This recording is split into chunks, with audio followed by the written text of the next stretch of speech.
Hey guys, welcome to the Liberal Hive Mind, a channel solely focused on exposing the abundant hypocrisy of the left, but again, more accurately these days, the lack of humanity coming from the left. Oh, he thought he could get away with it, folks. Harry Sisson thought he could get away, but I saved your deleted tweet, you scumbag. As we know, everything lives forever on the internet. Harry Sisson thought he could engage in this disgusting behavior and then just delete it and poof, it would no longer exist, but we are on top of these moral cowards. These despicable political partisans who are putting a paycheck or are putting party interest about doing the right thing for humanity. I got some posts on X and a couple videos I want to show you. Let's continue exposing the despicable left. We got some stuff to get into, so let's roll the tape. Alright folks, so obviously after the horrendous murder of Charlie Kirk, we saw people like Harry Sisson and others virtue signaling all over social media, pretending to care, pretending to offer heartfelt condolences to the Charlie Kirk family, and some people even gave him credit for it, but I personally didn't, and I have the receipt for that because I knew it was coming. My response to Harry Sisson's initial video was get off my timeline, and boy do I feel vindicated in disregarding this absolute clown, because now 48 hours after his condolences, we now have the suspect in custody, that's Tyler Robinson, who's been pretty much confirmed as an avowed far leftist, and now as that information is coming out, we see Harry Sisson's true colors. Instead of facing the reality, he digs up an old Halloween photo and tries to spin it. He posts this image claiming Robinson was dressed in a Donald Trump costume, and that proves that he wasn't a leftist as MAGA is claiming.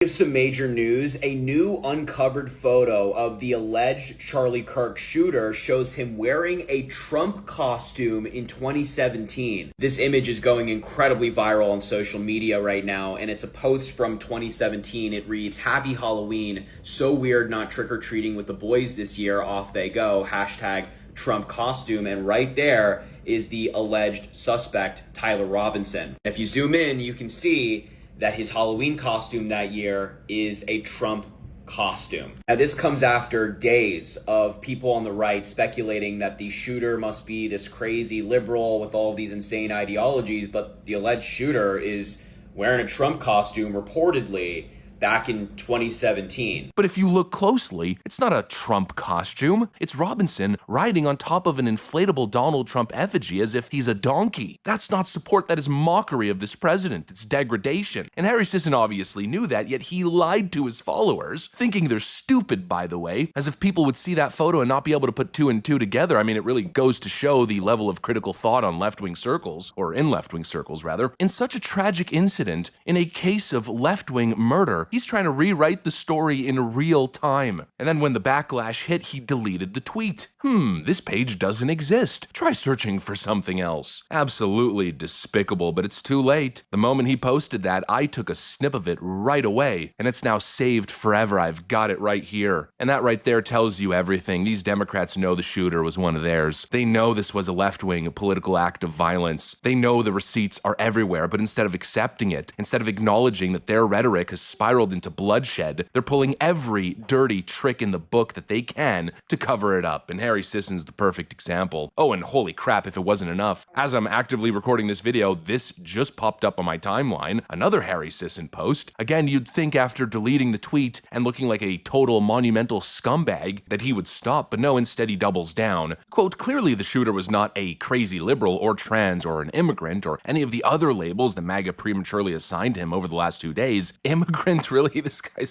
such a loser. He grew up in a conservative state with a pro-gun family who are Republicans. We don't know motive. Let's stop guessing. The motive was written on the casing. Holy crap, these people are unbelievable. The misinformation coming from the left is just mind-boggling. We've got Ron Filipkowski who writes, after days of Republicans blaming and vilifying Democrats and trans people for Kirk's murder, despite having no clue who the person was, we found out it's a white guy from a Republican family in Utah who loved guns. So apparently now we're blaming families. He's from a Republican family and he loved guns, therefore he's a Republican. He shot Charlie Kirk. He thought Charlie Kirk was, quote, spreading hate. These people are unbelievable, but if you go in the comments section, the left is actually buying this. The damage has been done, and they won't apologize. This is their playbook. You frickin' people need to apologize. That's the entire thing here. The lack of ethics, the lack of morality, the lack of humanity. It's unbelievable. The way they're attempting to spin this thing has got to be one of the most most disgusting things I've ever seen. It's the lowest of the low from the online left. Honestly, I don't know what to say other than I am disgusted and disheartened. The lack of humanity, the hypocrisy from these people who are constantly talking about compassion. It's just malice. It's malice. How else can you describe it? And the facts are staring everybody directly in the face. It's not even hard to see. The fact that people fall for this, the fact that people are so ideologically captured that they'll engage in this kind of twisted narrative building, the fact that people lack the critical thought, they don't have enough of an analytical mind to see through this crap, it's unbelievable. Millions upon millions of people are buying this stuff hook, line, and sinker. And obviously there's two parts here. There's people who are too dumb, they don't have internal monologues, I guess, and they're just trapped in some sort of algorithmic bubble that puts them in an alternative freaking universe. You know, that's one thing. And then the other side is ideological capture. People who will justify it, people who will play these narrative games because they support the violence, because it doesn't bother them. They'll just defend their side endlessly, or they support the violence. This is part of their ideology. You know, again, we have to continue to highlight the culture of the modern left. Go on Reddit, go on Blue Sky, or especially go on Twitch, and you'll see it everywhere. You've got people like Hassan Piker, one of the biggest left-wing streamers in the country. They claim he's the Joe Rogan of the left. They'll put him on front pages of magazines and write cushy, fluff piece articles on him, but this is who he is.